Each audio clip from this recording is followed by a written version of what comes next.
temanmu kita selalu bersama, seperti mentega dengan roti.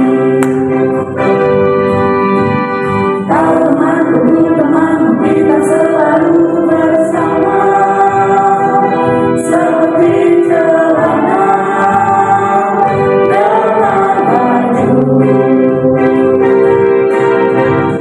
Ku akan selalu mendukungmu, mendorongmu terus maju. Dan bila kau sedih, ku akan memelukmu erat-erat. Temanmu kita selalu bersama, seperti mentega dengan roti. Oke, terima kasih buat kembali ke tempat duduknya masing-masing.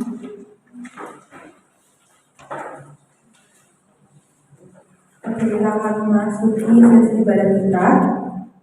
Kita akan menaikkan lagu nomor 3, Semua Karena Anugerah-Mu Hari Ini Ada Bukan Karena Kuasa-Mu.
Yang membaca ayat yang genap perempuan, sedangkan yang membaca ayat yang ganjil laki-laki.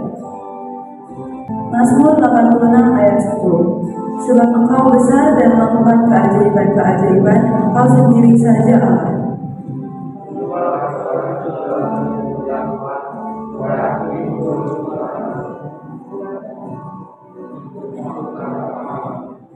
Aku hendak bersyukur kepadamu ya Tuhan Allahku dengan segenap hatiku dan memuliakan nama-Mu untuk selama-lamanya.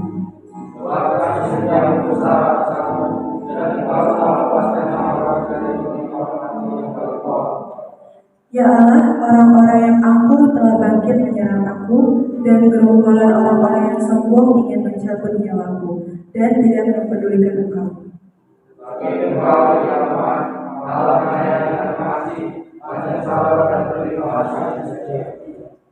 Tunjukkanlah kepadaku jalan-Mu ya Tuhan, supaya aku hidup menurut kebenaran-Mu.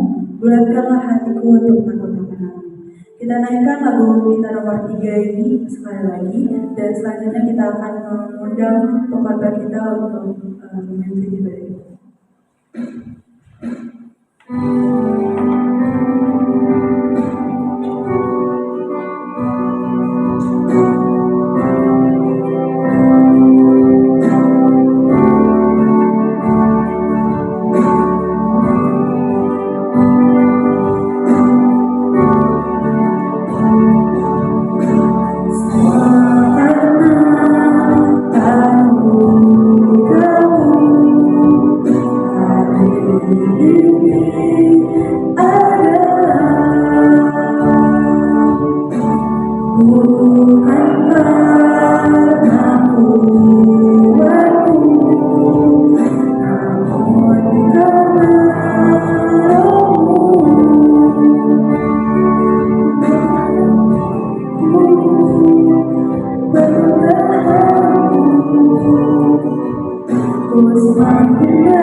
Benar Tuhan bahwa kami ada itu adalah karena anugerah Tuhan. Kami boleh berdiri, duduk, berada di tempat ini, semua karena kuasa dan anugerah. Sesungguhnya kami tidak memiliki kekuatan apapun di tengah-tengah dunia ini. Kami adalah orang-orang yang rapuh. Kami adalah orang-orang yang lemah. Hanya karena pertolongan Tuhan saja kami boleh berdiri dengan tegak. Tuhan, kami rindu saat ini mendengarkan firman-Mu. Bukalah mata rohani kami, supaya kami sungguh mengerti firman-Mu yang akan dinyatakan bagi kami. Tolong kami Tuhan, untuk boleh mengerti segala sesuatu yang boleh disampaikan bagi kami pada saat ini. Baik hamba-Mu yang menyampaikan, maupun kami semua yang mendengarkan, kami rindu diberkati oleh Tuhan. Berbicaralah Engkau kepada kami siap mendengarkan Engkau. Dalam nama Yesus kami berdoa. Amin.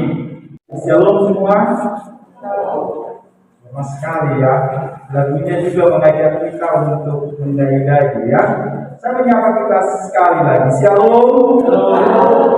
Baik, puji Tuhan ya, kita diberikan Tuhan kesehatan pada saat ini. Boleh bersama-sama merenungkan, mendengarkan firman Tuhan. Mari kita membuka firman Tuhan dari 1 Yohanes pasal yang ketiga, ayatnya yang ke-7 sampai dengan ayatnya yang ke-10.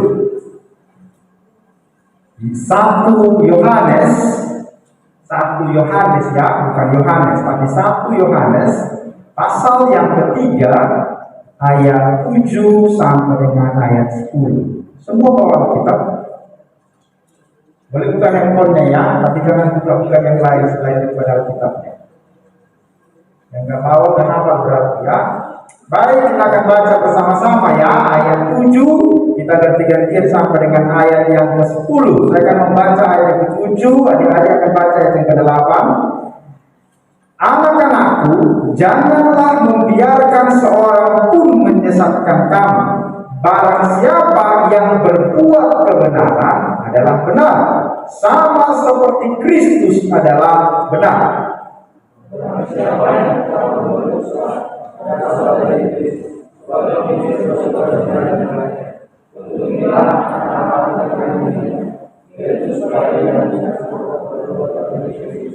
setiap orang yang lahir dari Allah tidak berbuat dosa lagi, sebab benih ilahi tetap ada di dalam dia, dan ia tidak dapat berbuat dosa karena ia lahir dari Allah.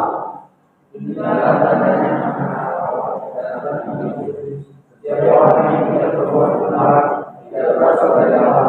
Demikian juga barang siapa yang tidak mengasihi saudaranya. Baik, apa tema kita hari ini? Ayo lihat dulu acaranya. Apa? Tanda lahir. Ada punya tanda lahir di sini? Ada. Tanda lahir itu apa sih? Ada yang tahu tanda lahir? Kalau disebut tanda lahir berarti tanda ketika seseorang lahir, dia memiliki tanda berwarna yang muncul berbeda dari kulit aslinya. Misalnya, contoh, ada tanda misalnya di dahi, di tangan, di perut, di punggung. Ada yang punya? Lihat dulu. Ada. Katanya sih kalau orang punya tanda lahir artinya banyak. Ada yang menafsirkan itu ya kan. Kalau tanda lahirnya di sini biasanya disebut pintar, orang yang suka berpikir, ya kan? Kalau tanda lahirnya ada di sini, katanya apa? Dia akan menanggung banyak beban di dalam hidupnya. Kalau tanda lahirnya di tangan, rajin bekerja ya, dia akan rajin bekerja. Kalau tanda lahirnya di kaki, jalan-jalan. Kalau tanda lahirnya di bibir, berbahaya itu ya kan? Oke, banyak orang bisa menafsirkan tanda-tanda lahir itu. Sayangnya kita nggak sedang bahas tanda lahir yang seperti itu kan? Saya bukan ahli primbon yang bisa membahas itu, maka saya tidak akan membahas itu. Hari ini kita akan belajar dari firman Tuhan, apa itu tanda lahir atau tanda anak-anak Allah, dan pasti akan berbeda dengan tanda anak-anak iblis. Karena akan berbeda. Pertanyaannya, sebelum kita membahas tanda-tanda anak-anak Allah, pertanyaannya adalah, apakah kita sudah menjadi anak Allah? Apakah kita ini sudah menjadi anaknya Allah? Kalau kita anaknya orang tua kita, ya. Tetapi pertanyaannya, apakah kita sudah menjadi anak-anak Allah? Bagaimana ciri-ciri atau bagaimana caranya supaya kita menjadi anak Allah? Karena anak Allah itu tidak otomatis. Tidak. Sejak Adam dan Hawa jatuh ke dalam dosa, maka semua manusia menjadi anaknya iblis, bukan anak Allah lagi. Sejak Adam dan Hawa memberontak kepada Tuhan, maka manusia melawan Tuhan. Manusia tidak lagi melakukan apa yang dikehendaki Tuhan, tapi melakukan apa yang dikehendaki daging dan yang dikehendaki iblis. Maka kalau kita mau tahu tanda lahir atau tandanya anak-anak Allah, kita harus terlebih dahulu menjadi anak Allah. Kalau belum menjadi anak Allah, tidak mungkin memiliki tanda-tanda anak Allah itu. Kalau belum dilahirkan kembali, berarti dia masih menjadi anak iblis. Maka ciri-ciri dari anak iblis jelas di situ, bahwa dia melakukan dosa terus-menerus di dalam hidup. Pertanyaannya pada kita sekarang, sudahkah kita anak Allah atau anak siapa kita sekarang? Anak papa-papa ya. Tapi apakah kita sekarang sudah jadi anak Allah? Siapa isi anak Allah? Jangan dibuka lah. Yang baik anak siapa ya? Anak papa masih ya. Oke. Kalau sudah jadi anak Allah, berarti apa tandanya? Minta dia angkat tangan. Kalau sudah jadi anak Allah, tandanya apa? Ayo, ada yang mau jelaskan ke saya? Jadi langsung tunduk semua. Kalau ditanya kok jadi tunduk semua. Kalau kita baca di dalam teks dalam teks 1 Yohanes pasal 3 ini, kita membaca dari ayat yang ke-7 ini. Anak-anakku, janganlah membiarkan seorang pun menyesatkan kamu. Barang siapa yang berbuat kebenaran adalah benar, sama seperti Kristus adalah benar. Kalau di dalam bahasa Indonesia sehari-hari, kata yang dipakai adalah orang yang melakukan kehendak Allah adalah anak Allah, sebagaimana Kristus adalah anak Allah. Maka ciri pertama dari anak Allah adalah melakukan kehendak Allah. Itu yang pertama. Saya akan membahas itu nanti lebih jauh lagi. Kemudian kalau kita lihat nanti di ayat 9 sampai dengan ayat yang ke-10, setiap orang yang lahir dari Allah tidak berbuat dosa lagi. Sebab benih ilahi tetap ada di dalam dia, dan dia tidak dapat berbuat dosa karena ia lahir dari Allah. Kemudian dilanjutkan ayat 10 ini. Inilah tandanya anak-anak Allah dan anak-anak iblis. Setiap orang yang tidak berbuat kebenaran, berarti anak Allah yang berbuat kebenaran. Yang tidak berbuat kebenaran itu adalah anak iblis.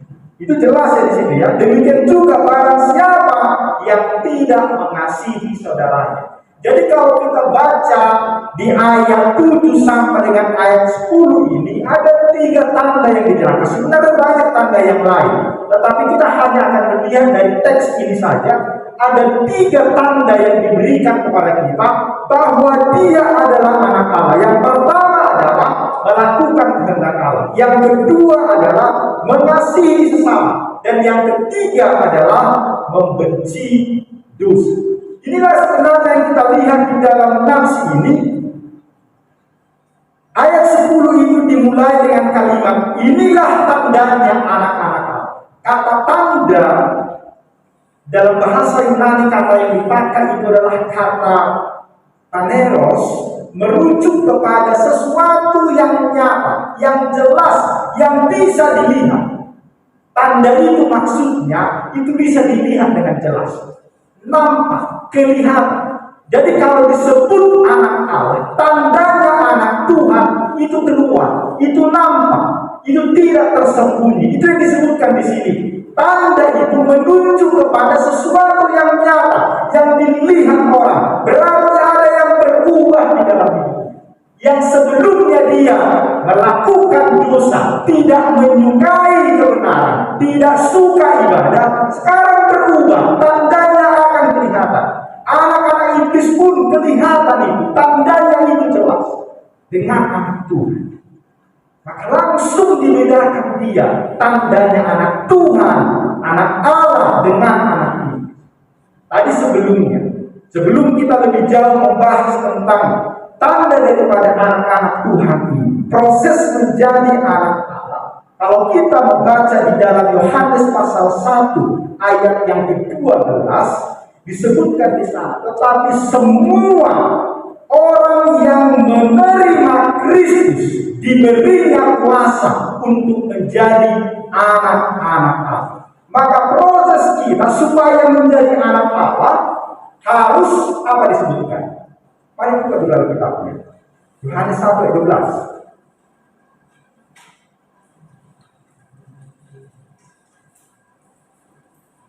Bagi yang sudah menemukan silakan membacakannya.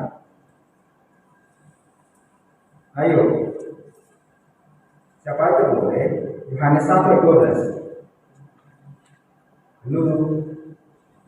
Semua orang yang menerimanya diberikan kuasa supaya menjadi anak Allah, yaitu mereka yang percaya dalam nama. Oke.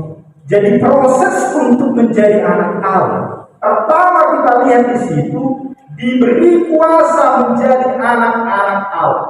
Artinya menjadi anak Allah itu bukan karena usaha kita, bukan karena perbuatan kita, bukan karena kita bilang aku mau jadi anak Allah, bukan. Tetapi diberikan, dikaruniakan. Kenapa harus dikaruniakan? Karena kita sudah hidup di dalam dosa dan melakukan dosa. Tidak mungkin kita memilih yang baik. Kita, orang tua kita kasih tahu kepada kita, nah ini salah, ini benar. Tapi kebanyakan kita selalu mengikuti yang salah ini. Itu habitat kita. Pernah nggak orang tua mengajar kalian berbohong? Diajari berbohong di sekolah kan, kita harus lesnya les berbuat dosa. Pernah nggak diajari kalian berbuat dosa? Tapi kita sendiri kan, bisa sendiri kan, nggak perlu diajari, tapi bisa melakukan dosa itu. Nggak pernah kita lihat, nggak pernah diajari kita, tapi kita bisa sendiri. Kenapa begitu? Karena kita memang dilahirkan di dalam dosa. Perbuatan kita, keinginan kita ingin melakukan dosa itu tanpa diajari pun kita akan melakukan itu. Itu sebabnya tidak ada yang benar, kata Paulus dalam kitab Roma. Tidak ada yang berbuat baik, tidak ada orang yang mau melakukan kehendak Tuhan. Makanya menjadi anak-anak Allah itu harus diberi. Kalau kita baca nanti di dalam Efesus 2 ayat 1 sampai dengan ayat yang ketiga, disebutkan di sana, kamu dahulu sudah mati karena pelanggaran-pelanggaran dan dosa-dosamu. Kamu hidup di dalamnya, dan karena dosamu itu kamu harus masuk neraka. Tetapi di pasal Efesus 2 4 sampai dengan ayat 5 disebutkan di sana, Allah yang kaya dengan rahmat oleh kasih-Nya yang besar menghidupkan kita kembali, oleh kasih karunia kita diselamatkan. Jadi harus diberikan kasih karunia kepada kita untuk menjadi anak Allah. Artinya menjadi anak Allah itu bukan karena usaha kita, bukan karena pekerjaan kita, bukan karena kita baik, bukan karena kita cantik, bukan karena kita ganteng. Menjadi anak Allah itu adalah anugerah, diberikan Tuhan. Kenapa harus diberikan? Karena tidak ada kita yang mau melakukan yang baik. Gak ada yang bisa. Mau kita melakukan baik, tapi gak ada yang bisa, gak ada yang mampu. Itu maksudnya. Mau menjadi anak Allah, gak mampu kita. Karena yang kita pikirkan, yang mau kita lakukan adalah yang tidak benar. Habitat kita itu dosa. Sudah kita misalnya dengan handphone, lihat, janji kita sebentar aja. Sebentar itu berapa lama? Ayo, sebentar itu berapa lama? Kalau udah pegang handphone, 30 menit, 1 jam, 2 jam, habis waktu. Kenapa? Gak mampu kita mengontrol diri kita. Gak bisa kita kendalikan. Terus-menerus kita lakukan itu. Siapa di sini yang kecanduan main game? Di handphone. Serius bro, serius ini. Ada yang kecanduan main game. Game di handphone. Pokoknya terus saja terus. Tangannya latah pegang itu terus. Di gereja saya banyak temukan begini. Yang perempuan. Ada yang candu di sini kecanduan nonton drakor. Ada. Saya kalau khotbah di gereja kadang-kadang ada suruh para pemuda stop dulu handphone. Karena nonton drakor yang laki-laki ngapain dia? Main game. Kenapa? Sebenarnya Anda pengen dengar khotbahnya, tapi entah kenapa ini jauh lebih menarik daripada khotbah ini. Ya kan? Lebih menarik ini daripada nasihat orang tua kan? Lebih menarik ini daripada belajar di sekolah. Sehingga kadang-kala handphone ini mengajak kita berbuat dosa. Tidak mampu kita mengontrol diri kita. Tidak mampu kita melakukan yang baik itu. Itu sebabnya harus dianugerahkan kepada kita. Menjadi anak Allah harus dianugerahkan. Tidak bisa kita dengan usaha kita sendiri. Tidak mampu kita. Hanya untuk tidak pegang handphone saja untuk kita tidak mampu. Apalagi untuk taat kepada Tuhan, melakukan kehendak Tuhan itu tidak bisa kita. Mengikut Tuhan, menjadi percaya kepada Tuhan, itu harus dianugerahkan kepada kita. Itu makanya disebutkan di ayat 12 Yohanes pasal 1 itu. Tetapi semua orang yang menerimanya diberi kuasa supaya menjadi anak-anak Allah, yaitu mereka yang percaya dalam namanya. Percaya itu pun sebenarnya dianugerahkan oleh Tuhan. Kita menjadi anak-anak Allah itu pun dianugerahkan oleh Tuhan, bukan karena perbuatan kita. Kalau kita belajar nanti dari Yohanes pasal yang ketiga, Nikodemus, seorang pemimpin agama Yahudi, ketika dia berkata, bagaimana caranya aku supaya bisa masuk dalam kerajaan surga? Apa jawaban Yesus? Engkau harus dilahirkan kembali. Pernah yang kalian baca? Yohanes pasal yang ketiga, dibaca kitabnya ya. Wow. Dibaca kitabnya ya. Kita harus lihat bahwa Nikodemus itu siapa? Ulang. Siapa Nikodemus?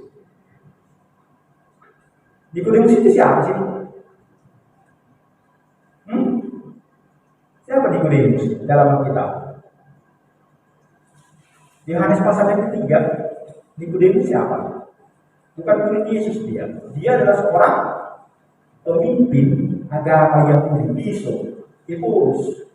Pemimpin agama Yahudi, orang yang pintar, orang yang terpandang, orang yang tahu firman Tuhan. Tapi dia bertanya kepada Yesus, Tuhan, gimana guru? Gimana caranya supaya aku masuk surga? Yesus ajarin apa kepada dia? Kalau kau tidak dilahirkan kembali, atau tidak mungkin masuk ke dalam kerajaan surga. Itulah Yesus sebut. Makanya tidak mungkin seseorang itu masuk lagi ke perut ibunya, kemudian lahir kembali. Bukan itu maksudnya. Tapi seseorang harus percaya kepada Kristus, kemudian dia dilahirkan kembali oleh Roh Kudus. Maka itulah yang kemudian disebut dengan lahir baru, dihidupkan kembali, menerima Yesus sebagai Tuhan dan Juru Selamat. diberi kuasa, kemudian menjadi anak Allah. Jadi yang harus kita percayai dari Yesus itu adalah meyakini bahwa Yesus adalah Tuhan, beriman kepada Yesus. Itulah sebenarnya kemudian kita menjadi dilahirkan kembali. Kita meninggalkan dosa-dosa kita, kita percaya kepada Kristus, dan ingat itu adalah anugerah diberikan kepada kita. Jadi menjadi anak Tuhan itu anugerah. Menjadi anak Allah, percaya dulu kepada Yesus. Kalau kita sudah percaya kepada Yesus, maka kita dianugerahkan, diberi kuasa menjadi anak-anak Allah. Artinya bukan pekerjaan kita, bukan usaha kita. Jadi sama, masuk surga bukan karena kita melakukan sesuatu, tetapi karena dianugerahkan Tuhan. Jelas sampai di sini? Jelas? Halo? Guys, jelas? Baik, saya akan lanjut. Kalau nggak jelas saya ulangi lagi. Nanti sampai jam 7 kita nggak tahu. Ya kan? Harus jelas dulu ini. Karena ini adalah status yang penting bagi kita. Ini penting sekali. Ini dasarnya. Karena nggak ada gunanya kita pergi ke gereja tiap hari minggu, ikut prayer segala macam, kalau kita belum menjadi anak Allah. Status kita dulu harus dirubah. Harus menjadi anak Allah dulu kita. Baru semuanya berguna dan bermanfaat. Kalau belum anak Allah, nggak ada gunanya itu semua. Nggak ada gunanya kita pintar. Nilainya sekarang nilainya apa? Kemarin sekolah ini sekarang saya nggak tahu. Nilai berapa sekarang? Nilai A, B, C sekarang ya. Ya sudah begitu. Sekolah sekarang. Sekolah kamu. Oh susah menjawabnya. Ada juga ya nilai 100 gitu ya. Saya nggak tahu soalnya. Kalau di zaman saya dulu kan 7, 8 sampai 10 nilai yang paling tinggi. Jarang nilai 10. Sekarang beda-beda karena saya lihat ada yang A, B, C, ada yang nilai 100, ada yang seperti itu, bermacam-macam kan. Maksud saya, berapapun tingginya nilai Anda, kalau belum percaya kepada Yesus, semua itu tidak berguna, itu maksudnya. Maka percaya kepada Yesus ini menjadi anak Allah inilah dasar bagi semua. Maka waktu kita mau melayani, kita memberikan diri pelayanan, kita ikut ibadah, kita ikut prayer, dasarnya itu, kita sudah anak Allah. Karena banyak saya kasihan melihat orang-orang dari waktu kecilnya sampai tuanya di gereja, tapi belum menjadi anak Allah. Anak siapa dia? Anak iblis, kan cuma dua itu saja. Gak ada yang di tengah-tengah, setengah anak iblis, setengah anak Tuhan. Nanti kemana dia? Setengah di surga, setengah di neraka, kan gak ada. Kalau nggak neraka ya surga, kalau nggak di surga di neraka, gak ada di tengah-tengah. Baik, mari kita lihat. Kalau begitu, kalau sudah jelas menjadi anak Allah itu, maka kita lihat apa yang menjadi tanda dari anak-anak Allah itu. Tadi saya sebutkan di ayat yang ke-10 itu dimulai dengan kalimat, inilah tandanya anak-anak Allah dan anak-anak iblis. Tadi saya sudah jelaskan bahwa kata tanda itu berbicara tentang sesuatu yang nyata, yang terlihat, yang jelas. Jadi orang-orang bisa langsung melihatnya. Orang-orang bisa langsung melihat perbedaan antara anak Allah dengan anak iblis. Itu bisa langsung terlihat. Itu maksudnya tanda ini. Maka yang pertama yang kita lihat tanda lahir sebagai anak-anak Allah itu, yang pertama anak Allah yang sejati melakukan kehendak Allah. Tadi saya sudah sebutkan di ayat yang ke-7 ini. Di dalam 1 Yohanes pasal yang ketiga, pasal yang benar ya, pasal yang ketiga ini. Ayatnya yang ke-7. Anak-anakku, janganlah membiarkan seorang pun menyesatkan kamu. Barang siapa yang berbuat kebenaran adalah benar. Tadi saya sebutkan itu di dalam bahasa Indonesia sehari-hari. Orang yang melakukan kehendak Allah adalah anak Allah. Jadi tanda pertama dari anak Allah yang sejati adalah melakukan kehendak Allah. Apa itu kehendak Allah? Ini Alkitab kita. Kehendak Allah itu dinyatakan di dalam hati kita. Setiap apa yang Tuhan mau kita lakukan itu dikasih tahu di dalam Alkitab. Itu sebabnya perlu baca Alkitab. Berapa kali kita baca Alkitab? Satu hari, seminggu. Baca kita nggak di rumah, dari pagi baca, malam hari baca.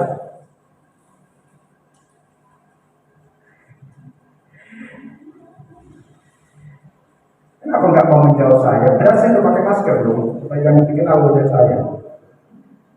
Kalau susah sekali menjawab saya. Jadi orang yang melakukan kehendak Allah, mereka adalah anak Allah. Jadi perbedaan antara Kristen yang benar atau Kristen yang sejati dengan Kristen yang palsu adalah apakah mereka melakukan kehendak Allah atau tidak.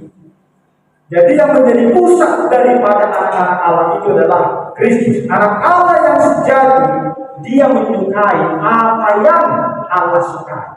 Apa yang disenangi Tuhan, itu yang dikerjakannya. Apa yang dibenci oleh Tuhan, itu akan dibenci dia. Anak-anak iblis sebaliknya. Kalau anak-anak iblis, apa yang dibenci oleh Tuhan, itu yang disukainya. Nanti kita akan lihat itu di bagian yang terakhir. Jadi menjadi anak-anak Allah, dia akan menyangkal diri, dia akan berkata tidak terhadap dosa. Jadi kalau ada dosa, dia tidak menyambut dosa itu, tetapi dia akan berkata tidak kepada dosa itu, dan dia akan menyatakan ya kepada kehendak Allah. Maka ketika anak-anak Allah melakukan kehendak Allah, mereka akan berusaha menyenangkan Tuhan di dalam hidup. Jadi pertanyaannya, melakukan kehendak Allah itu adalah, apakah saya sudah menyenangkan Tuhan? Ada orang menjadi pemimpin pujian, menjadi singers, pemain musik, berkhotbah, tetapi dia tidak melakukan kehendak Tuhan. Dia hanya mencari pujian dari orang-orang. Makanya pas waktu Natal, kan sering kalian dengar itu waktu Natal. Gimana tadi? Betul ini, mantap gak? Gimana tadi? Drama, mantap gak? Itu bukan mau menyenangkan Tuhan. Dia mau mencari apa? Mencari pujian bagi diri. Bukan mau menyenangkan, walaupun tampil di depan, walaupun melayani, tapi dia mau mencari pujian dari orang. Itu bukan menyenangkan Tuhan. Makanya orang yang mau melakukan kehendak Tuhan, motivasinya jelas bahwa itu bukan untuk dia. Pujian itu bukan untuk dia, tetapi untuk makanya mari selidiki. Anda kebaktian datang ke tempat ini, mengapain? Motivasinya apa? Mau ketemu teman baru? Oke lah, boleh lah. Tapi apakah itu motivasi utama? Karena dipaksa papa sama mama, itu kan? Atau karena ingin menyenangkan Tuhan? Beda. Kalau mau menyenangkan Tuhan, dari rumah itu hari Sabtu sudah gelisah. Dia pikirannya sudah mau bekerja. Itu namanya mau menyenangkan Tuhan. Karena menyenangkan Tuhan bukan harus dari di depan. Duduk tenang di situ ibadah, memuji Tuhan, itu menyenangkan Tuhan. Ya loh, jadi bukan hanya yang tampil, bersyukur kita bisa tampil di depan, tapi di dalam ibadah yang melayani itu bukan hanya yang di depan. Jangan salah ya, semua kita bersama-sama melayani Tuhan. Karena waktu kita bernyanyi, MC mengajak kita untuk memimpin kita menaikkan pujian kepada Tuhan. Untuk siapa pujian itu? Untuk siapa? Untuk Tuhan. Berarti ketika kita bernyanyi, berdoa, mendengarkan firman Tuhan, apakah hati Tuhan disenangkan karena itu? Jadi semua kita porsinya sama. Bukan lebih hebat pengkhotbah MC daripada yang dulu. Semua sama. Tapi bukan berarti besok-besok itu ada terus sama kok semua. Bukan itu ya. Semua kita juga harus berlomba-lomba memberi yang terbaik bagi Tuhan. Jangan hanya duduk saja. Kalau pertama kali hadir di sini bolehlah duduk saja ya kan. Seminggu, 1 bulan. Nanti setelah ikut PA, jangan lagi hanya duduk saja, mulai memikirkan di mana nyusun kursinya ini. Karena kalau nggak disusun ini nggak bisa kita duduk. Mulai memikirkan untuk berdiri di depan ini, jadi singers, mengumpulkan persembahan dan lain sebagainya. Itu menyenangkan hati Tuhan. Saya nggak langsung tebel, enggak. Dulu waktu pertama kesini, tugas saya yang pertama dikasih, Anda tahu ngapain? Ngepel. Betul, ngepel tempat ruangan ini itu berapa tahun yang lalu ya? Belum lahir tuh. Mungkin orang tua kalian itu belum kawin. Itu tahun 2000, tahun 2000. Belum lahir itu, belum kan makanya. Gimana kalian berwaktu itu? Masih di mana-mana ya. Kerjaan saya ngepel di kursi selama 1 tahun. Baru kemudian disuruh di depan untuk kasih nyala orang yang datang. Itu tugas saya dulu pertama-tama lama. Baru kemudian lama-lama bisa kau nyanyi, bisa. Disuruh di sini. Baru kemudian jadi MC. Setelah itu naik lagi dari khotbah. Itu proses. Dan itu semua sama sebenarnya. Apakah itu motivasinya cuma satu? Menyenangkan Tuhan atau tidak? Melakukan kehendak Tuhan atau tidak? Itu yang diinginkan Tuhan. Sudah mulai berpisah, padahal masih satu. Seperti masukkan, belum kan? Belum waktunya selesai kan? Jangan gelisah dulu. Saya jarang-jarang untuk belum di sini. Yang kedua, ayat ke-10 ini. Mari kita lihat lagi ayat ke-10. Inilah tandanya anak-anak Allah dan anak-anak iblis. Setiap orang yang tidak berbuat kebenaran tidak berasal dari Allah. Demikian juga barang siapa yang tidak mengasihi saudaranya. Saya mau mengambil yang kedua itu dari belakang. Nanti yang di tengah-tengah itu saya akan jelaskan di bagian akhir. Yang kedua yang kita lihat adalah tanda anak Allah yang sejati adalah mengasihi sesama. Jadi orang yang tidak mengasihi saudaranya, dia tidak berasal dari Allah. Jadi kalau ada orang tidak sayang kepada manusia yang lain, dia tidak berasal dari Allah, tapi dia berasal dari iblis. Itu maksudnya di situ. Jadi orang Kristen, orang percaya, anak Allah yang sejati, dia mengasihi saudaranya, bukan hanya mengasihi Allah. Bagaimana kita bisa mengasihi Allah yang tidak kelihatan? Kalau yang kelihatan pun kita nggak bisa kasihi, itu maksudnya. Sekarang kasih itu makin berkurang. Iya, kita makin gak peduli dengan orang lain. Benar kan? Kita makin gak peduli kan dengan orang lain di rumah kita. Ini salah satu penyebab utama kalau kita menjadi orang yang tidak mengasihi orang lain. Kita gak peduli. Maka kita hanya kesini terus-terus. Gak dikasih, salah. Dikasih, salah. Ya kan? Gara-gara online sekarang ini kan kita semua pakai ini. Sebelumnya kan nggak dikasih kita semua dibebaskan. Tapi saking bebasnya sekarang kita makin nggak peduli dengan orang lain. Kita nggak peduli dengan teman-teman kita. Kita tidak mengasihi saudara-saudara kita yang lain. Yohanes ketika berbicara tentang kasih, kata kasih itu bukan hanya sekedar kata benda, tetapi kata sifat. Kata sifat itu maksudnya kasih itu berarti tidak dapat dilepaskan dari perbuatan. Itu bukan hanya perkataan. Aku mengasihimu. Kata aku mengasihimu tidak ada gunanya kalau itu hanya diucapkan, tetapi harus dilakukan. Jadi Yohanes ketika menuliskan kata kasih, dia bukan sedang berbicara kata benda, tetapi kata sifat, kata kerja.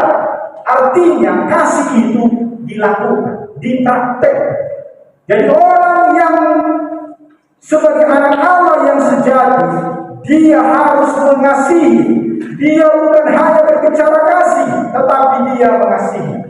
Dia melakukan, ada relasi yang dilakukan. Kalau kita belajar dari kitab Kejadian, ketika seorang pertama yang melakukan pembunuhan, siapa itu? Orang pertama yang kita melakukan pembunuhan terhadap orang lain. Kain. Dia membunuh si. Kenapa dia membunuh Habel? Iri hati. Artinya tidak mengasihi saudaranya. Kenapa? Karena gara-gara apa? Gara-gara apa dia iri hati terhadap Habel? Karena persembahannya tidak diterima oleh Tuhan. Kenapa persembahannya tidak diterima oleh Tuhan? Apa? Kenapa persembahannya tidak diterima oleh Tuhan? Gara-gara dia persembahkan buah-buahan. Gara-gara apa? Karena Habel persembahkan daging, karena daging lebih enak daripada buah-buahan, makanya persembahannya. Gara-gara itu kan? Gara-gara apa? Dia tidak memberikan yang terbaik. Bukan berarti daging itu yang lebih baik, bukan. Tetapi dia tidak memberikan yang terbaik bagi Tuhan. Yang terbaik itu maksudnya adalah yang terbaik dari tanamannya, hasil pertama, kemudian buah yang terbaik. Hasil yang terbaik itu bukan itu, dikurang-kuranginya yang busuk mungkin dikasihnya, sehingga tidak menyenangkan. Artinya motivasi hatinya salah ketika memberi, dan kemudian dia cemburu. Yang salah bukan Tuhan, yang salah bukan Habel, tetapi karena di dalam hatinya ada yang disebut dengan kecemburuan, kebencian. Jadi kegagalan Kain untuk mengasihi adiknya melahirkan kebencian mendalam, dan akhirnya dia melakukan pembunuhan. Dia tidak mengasihi saudaranya. Kain membenci Habel yang berbuat benar di hadapan Allah. Perbuatan benar inilah yang dibenci oleh siapa? Dunia ini. Kalau kita berbuat benar, banyak orang tidak suka kan? Tidak suka orang.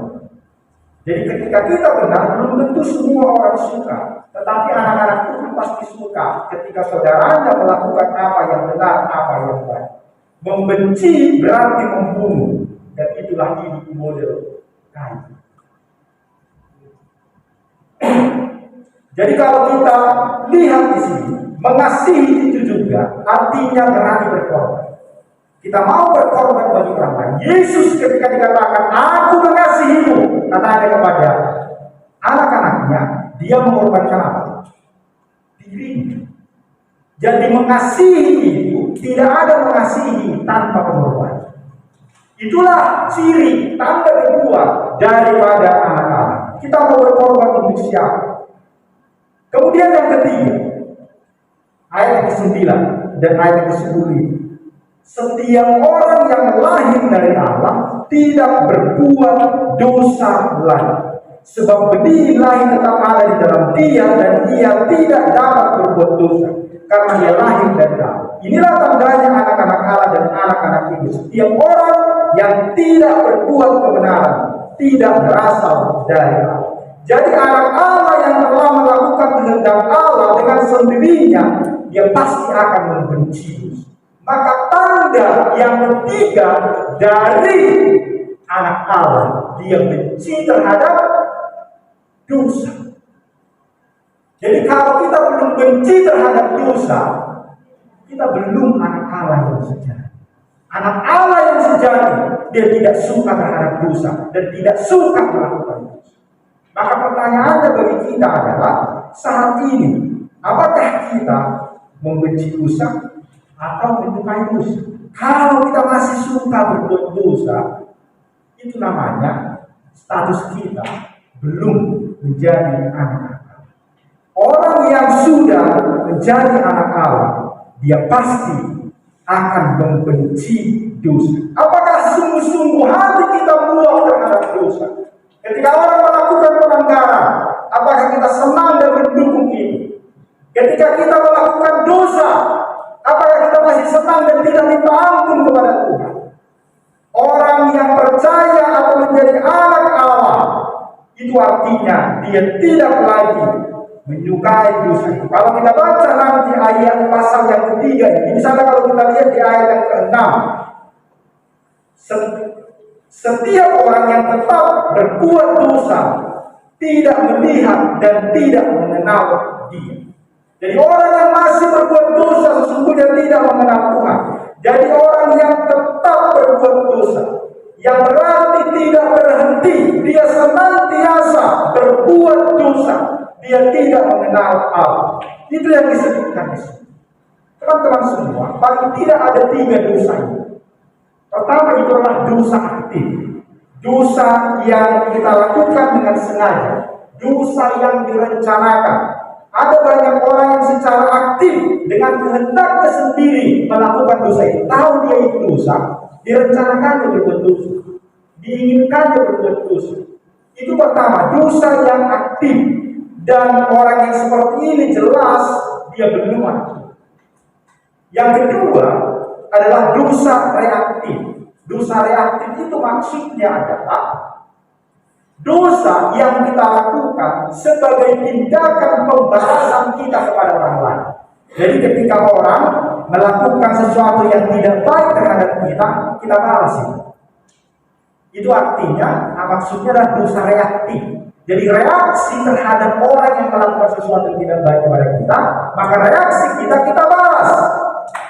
Akhirnya ini yang disebut dengan dosa reaktif.